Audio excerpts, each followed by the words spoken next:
Асар хурдцтай өргөжин тэлж буй агаарын тээврийн салбар хүн төрөлхтнөөс олон талын нарийн мэдлэг, өндөр хариуцлагыг шаардсаар ирсэн.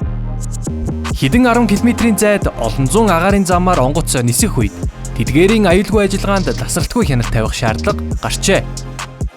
Ийхүү 1920-од оноос Америкийн нэгдсэн улсад агаарын хөлгийн диспатчерийн мэргэжил үүсэж анх цаг агаарын мэдээлэл дамжуулах үүрэгтэйгээр хөгжиж эхэлсэн түүхтэй. Ховор, цоошин, үнцэнтэй мэргэжлэр ажилдаг залуусыг онцолдог Jobs нэвтрүүлгийн энэ удаагийн дугаарт агаарын хөлгийн диспатчер мэргэжлийг танилцуулах болно. Намайг Инсайхан гэдэг. Би иргэний засгийн салбарт 2011 оноос хойш 15 жилдээ ажиллаж байна. Одоо Мят төрөмж төвцөд компанид агаар үйлгийн диспатчер болон нислэг үйлдвэрлэлийн ахлах инженерээр ажиллаж байна. Би шинжилгээ ухааны технологийн сургуулийн механик инженерийн сургуулийг тээврийн логистик мэргэжлэр төгссөн. Манай компанийн хувьд агаар үйлгийн диспатчераар ажиллахын тулд Америкийн нэгдсэн улсын FAA буюу холбооны засгийн удирдах газрын агаар үйлгийн диспатчерийн үнэлгээ эзэмшсэн байх шаардлагатай байдаг. Миний хувьд Денвер хот байрлах Jeffs Academy суралцаж үнэлгээ эзэмшсэн. Намайг Нацгийн Отгон Чимэгддэг. Би 2012 оноос хойш нислэгийн салбарт ажиллаж эхэлсэн. 2016 онд агаарын үйлгийн диспатчераар суралцаж төгсөөд одоо хүртэл диспатчераар ажиллаж байгаа. Бидний ажил ээлжийн зохион байгуулалтаар ажилладаг тул тасралтгүй үргэлжилж идэг. Цаг агаараа судалж эхэлдэг. Нислэгт нөлөөлж болзошгүй цаг агаарын онцгой тохиолдол байна уу? Урьдчилсан мэдээ болон бодит цаг агаарын мэдээнүүд харж хяналттай байдаг. Дагаарын замын хязгаарлалтууд манай нислэгт нөлөөлж болзошгүй ямар нэгэн асуудал байна уу? Бүгднийг шалгаж үзэх шаардлагатай байдаг. Түгээр зогсохгүй 24 цагийн олон улсын мэдээллийн сувг байнга сонсож сонир сэрэмжтэй байх шаардлагатай байдаг. Жишээ нь хоёр улсын хоорондын мөргөлдөөнөөс үүдээ буужин харуулсан байна. Эсвэл онгоц зурснаас гарсан байна, зурус хаасан байна гэх юм уу. Агаарын тээврт нөлөөлөх зүйл байна уу гэдгийг нь л байнгын хяналттай судалж мэдсэн байх шаардлагатай байдаг. Агаарын хөлгийн диспатчер нислэгийн бэлтгэл ажлын хүрээнд нислэгийн дэлгэрэнгүй төлөвлөгөөг боловсруулдаг. Энэхүү төлөвлөгөө нь онгоц А-цэгээс Б-цэг хүртэл нисэх маршрут, агаарын зам, өндөр, хурд зэргийг тодорхойлсон баримт бичиг юм. Тус төлөвлөгөөнд онгоцны түншний зарцуулалт болон жингийн өөрчлөлтийг, нислэгийн бүх үе шатад хэрхэн өөрчлөгдөхийг мөн наривчлан тооцоолно.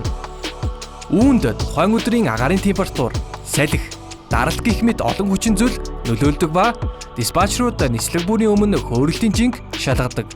Ийхүү шаардлагатай тохиолдолд зорчигч болон ачаа тийшний хэмжээнд тодорхой хязгаарлалтуудыг хийж жинг тохируулдаг байна. Агаар үйлгийн диспатчерийн ажил нь өөрөө хариуцлага маш өндөртэй ажил. Учир нь нислэгийн аюулгүй байдал шууд нөлөөлж байдаг.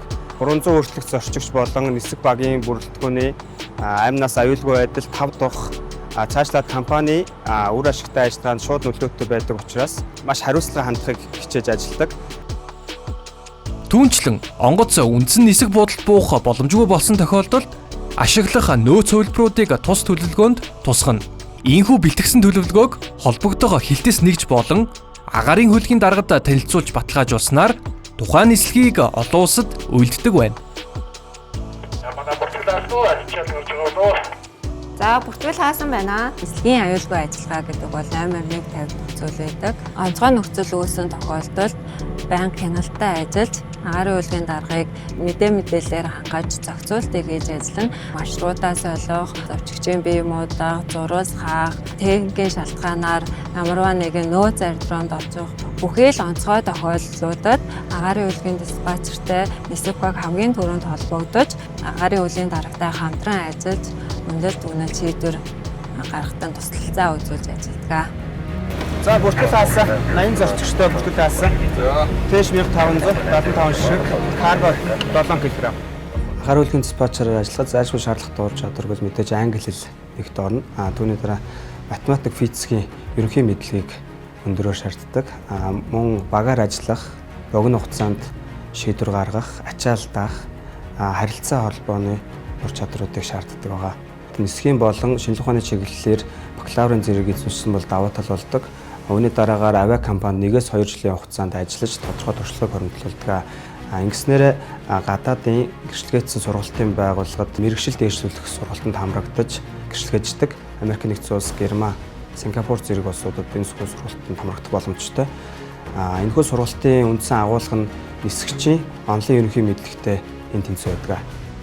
Өргөжин дэлж буй олон улсын агаарын тээврийн салбарт нислэгийн тоо тогтмол өсөх хандлагатай байгаа ба үүнийг дагаад агаарын хөлгийн диспатчеруудын хөтөлбөрийн үнэлгээч мөн адил өсөх төлөвтэй байна. Zip Recruiting мэдээлснээр Америкийн нэгдсэн улсад агаарын хөлгийн диспатчераар ажиллаж эхлэхэд жилийн дундаж цалин ойролцоогоор $57,000 байдаг бол туршлагатай диспатчеруудын хувьд $93,000 хүрдэг байна. Агаарын хөлгийн диспатчераар ажиллах сонирхолтой байгаа залуучуудаа хандаж хэлэхэд ямар ч салбарт ажиллахад хариуцлага, хандлага, мэдлэг амжилтанд хүрэхин үндэслэн гэж бодож байна.